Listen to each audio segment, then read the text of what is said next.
هو الذی ينزل على عبده آیات بینات لیخرجکم من الظلمات الی النور، تاریکیوں سے نکال کر نور ایمان میں لانے والی شے یہ قرآن ہے، آیات بینات ہے قرآن۔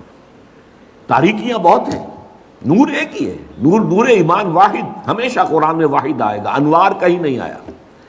ظلمات بے شمار ہیں، الحاد کی ظلمت ہے، مادہ پرستی کی ظلمت ہے، شرک کی ظلمت ہے، انکار آخرت کی ظلمت ہے، یہ ظلمتیں تو بے شمار ہیں۔ فرائیڈزم ہے اور ڈارونزم ہے اور مارکسزم ہے، یہ سب ظلمتیں ہیں۔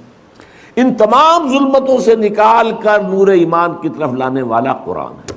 غالب ہوئے تھے مسلمان تو اسی کی بدولت، اور گرے ہیں تو اسی کو پیٹ دکھا۔ وہ زمانے میں معزز تھے مسلمان ہو کر، اور تم خوار ہوئے تاریک قرآن ہو کر۔ میں جب 5ویں جماعت کا طالب علم تھا تب میں نے یہ شعر پڑھا تھا، اس وقت سے میرے ذہن کی کسی سب سے نچلی سطح پر یہ کندہ ہو گیا تھا، جیسے پتھر میں کوئی چیز جو ہے کندہ ہو۔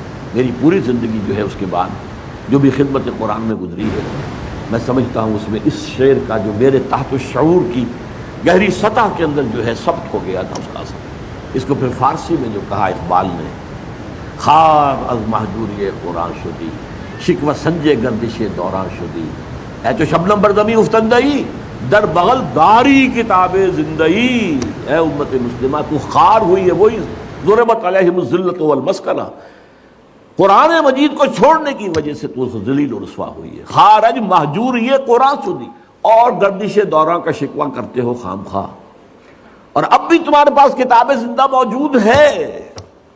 اے تو شبنم بر زمین افتندئی، اے وہ قوم، اے وہ امت جو سب شبنم کی طرح زمین پر پڑی ہوئی ہے، اور لوگ اسے اپنے پاؤں تلے روند رہے ہیں، ننگے پاؤں چل رہے ہیں گھاس پر، تاکہ شبنم سے ان کے پاؤں جو ہیں وہ نم ہوں۔